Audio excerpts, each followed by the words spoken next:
Need 2 goals. Swan handballs into the pocket. Picked up by Fasolo. Off to Ball. Ball snaps. That's the sealer. The Pies are home. Yes, the Pies are home. They're through to another preliminary final.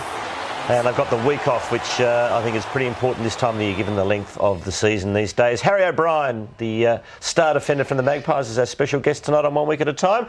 And you're embarrassing us. Look at the way you dress, mate. We're all just casual. Yeah, mate, I wanted to dress for the occasion. You know, I'm in a room with some wise guys, and it's going to be a serious footy conversation. So I thought I'd represent myself best with a suit. Hey Rob, so much for the suspect defence. Yes, we all thought that might right. be the Achilles heel on the weekend. Yeah. They was outstanding. Yeah, you must have been happy with the way it all turned out, Harry, because Leon had missed a few games, your skipper had missed a fair bit, and obviously he's sure more than anybody, but you restricted the Eagles to just 9 goals, and your teammates all came through really well.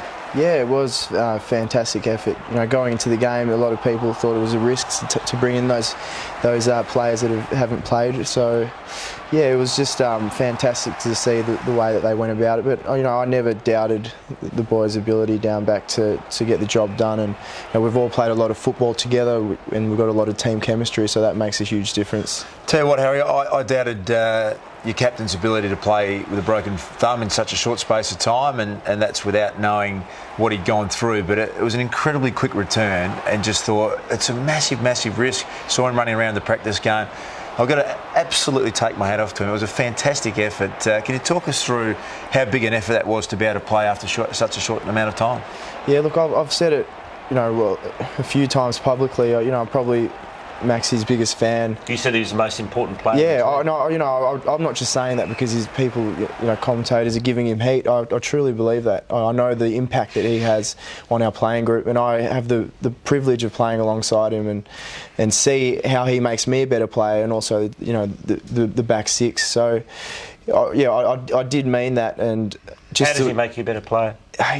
It's like having, I've said it before, it's like having a coach on the field. An example would be on the weekend there was around about the 50 metre up, the ball was there bubbling around, and I was getting sucked into the contest, and I hear this H. And I turn around and Mark Lacroix's by himself inside 50, and I just ran back. Just little things like that the average punter doesn't pick up, but it's so valuable. That's why it was part of the reason why we were able to restrict them to 9 goals. Ben Reid missed the game. Do you think he'll be back for the preliminary? I'm not too sure. He's got a bit of a groin, tweaked his groin a bit. I saw him, in his jocks in the change room icing it up, so it wasn't a good sight. But I'm sure the club. I've got full faith. We all have faith in the club and the way that we're able to get players back. Like we saw, Maxi come back early, and players are able to shorten the amount of time it takes. One of your great strengths, Harry, you can play on Stephen Milne one week or Mark Lacroix, and you can also take the big boys when they come down. You had Nick Natanui for giving away a fair bit of size and strength. What do you prefer? What do you feel more comfortable having? It's a great scene with the hair, isn't it? They look like your twin brothers. Yeah. Who do you rather play on, the smalls or the talls? Oh, just the ones that don't run. You don't get that too often in today's game, but I find myself mostly playing on the smalls. It's really hard because as defenders we don't really rotate as much, but the forwards, they might get a burst player, for example, like Eddie Betts, who he can with 4 kicks he can kick 4 goals. So you've got to be concentrating, and I think that's the hardest thing being a defender now in the modern game, and being a young player coming in, is that you lose concentration, and all it takes, like I said, someone like Stephen Milne and Eddie Betts, all they need is 3 goals now, 3 kicks, and they'll get 3 goals. Well, the forwards tell you that it's harder being a forward, but the backman will tell you in the AFL that it's much more stressful being a backman. Which way is it? I wouldn't like to be a backman because I think your mistakes are highlighted because your opponent can kick goals. But you're under the pump a bit towards the end of that game, Harry, when the Eagles got within 8 points of you. Yeah. And just talking to you off camera, you were saying that physically they really knocked you around with their 100 tackles for the game. Yeah, they out-tackled us by 30 with 100 tackles, and trust me, you do feel that. The finals intensity, we all know, is completely different to during the season, and the Eagles play at such a high intensity, and they are a genuine contender. Obviously, if you finish top 4, you're going to be that, but they're a force to be reckoned with. Harry, you got a lot of great passions in life, and obviously one of them's the Collingwood Football Club and all the great stuff you do at the end of the year and travel and work for charity. Could you split the two? Is there one that's more important to you? Do you play footy to have an impact on the world, or do you have an impact on the world by playing footy? I think, firstly, I'd like to say I think we all have the ability to make an impact on the world. You don't have to be a footballer or a doctor or whatever occupation. I think we can all do that in some way. I do believe that that's the most important thing in life, to be able to help someone else and contribute to your society in a positive way. So I'd say that, but they're not mutually exclusive. You know, football allows me to be able to do that on a larger scale, and I'm really grateful for that position. So as long as I'm as long as I have this privilege of being able to play for the biggest football club in Australia, biggest sporting brand in Australia, I'm going to use that in a positive way. How are we going with racism in football, Harry? The AFL have made arguably the greatest impact on any sporting code in the world to stamp it out. We saw on the weekend again, unfortunately, there was sounds like a couple of Collingwood supporters were having a go at Nick Nat and Nui. How do you think it's all going at the moment? Yeah, look, I'm not, to be honest, I'm not surprised.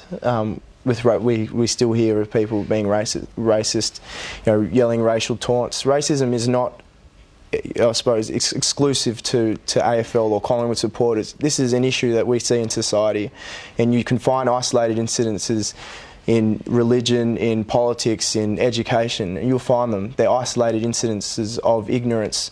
And I think the best way to eradicate ignorance is through creating awareness. So whoever yelled those things out to Nick Nat, I truly believe that person, if they were taken and put into an environment where they have a direct experience and actually see, I suppose, their commonalities with Nick Nat and probably his family, then their awareness will be open, their eyes will be open, and they will feel that connection. So they'll refrain from using that sort of language or that sort of behaviour. Have you been on the receiving end of before, Harry? I have, many times, yeah, I have. Even today, playing AFL football, I have. Look, early on in my career, I have heard things, even playing in the VFL, starting off, things yelled out to me from behind the fence. But look, that's the one thing that I'm very critical of in terms of the media is we seem to be very reactive to isolated incidences. We should be focusing the majority of our attention on being proactive and educating people. The media has a responsibility, because they have a power of influence, to give people this direct experience so they don't feel that disconnection. So when it comes time to say something, when it comes time for them to open their mouth and use a word that that we don't agree with, they'll think twice because they have that direct experience. You had a great stoush with Neil Mitchell via Twitter, and you actually went on his program a couple of weeks ago. It was fantastic listening, actually, one of Australia's top radio men. How do you find the role in the media? Do you think we're responsible enough?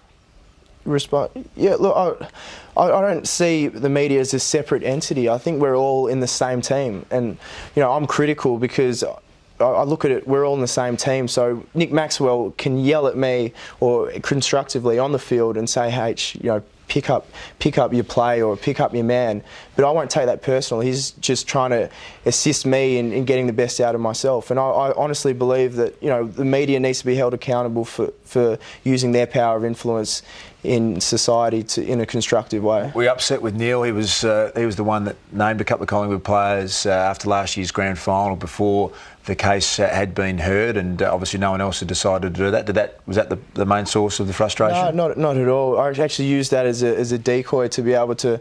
I wanted to engage him, and firstly it was because I didn't think that the crisis in East Africa was being given enough legs. So I thought I would use what happened last year to get onto his program, and then I could use that as a platform. Everyone would be listening, expecting us to go head to head, but then I could then speak about and raise awareness to something far greater than an individual battle of morality.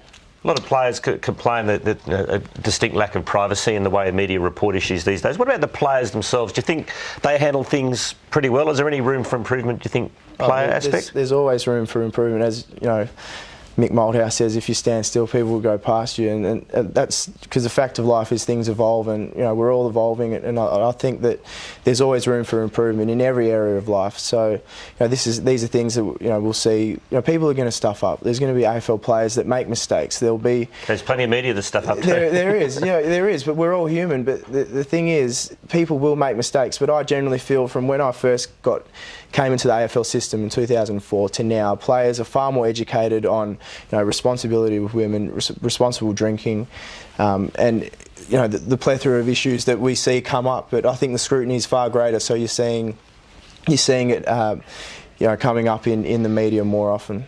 Harry, do you think about the evolvement of the coaching position at Collingwood? I'm sure every day someone would talk to you about it, but is it something that is on your mind? And Nathan taking over next year, if someone was to say, well, what do you think would be the immediate 2 or 3 changes or differences, what would they be? That's a really good question, Robert. I do. It is in the back of my mind, because I know that there will be, I suppose, a changing of the baton. But having said that, you're in the midst. You've played in finals. You're in the midst of one of the most important times of your life, and nothing matters. Nothing else matters really. Especially myself being a single man, I can focus all my attention on my preparation for this final series. And it's such a special time, and you don't have time to think about. You try not to use your energy towards thinking about things that you can't control. So I haven't. It's in the back of my mind. I know there will be a baton swap. I've got full faith, that Nathan will be a fantastic coach. The way he's conducted himself as an assistant coach has been outstanding, extremely professional, and Mick has been really professional. And I wish really the public who ask the questions could actually see how professional these two have been and how they've worked together. And that's not disregarding any of the other assistant coaches we have. They've been fantastic as well in this. But it is an exciting time. We must take a break. Harry, stick with us. We're going to take a break on 1 week at a time. When we come back, we're going to get our teeth into the match between the Cats and the Hawks.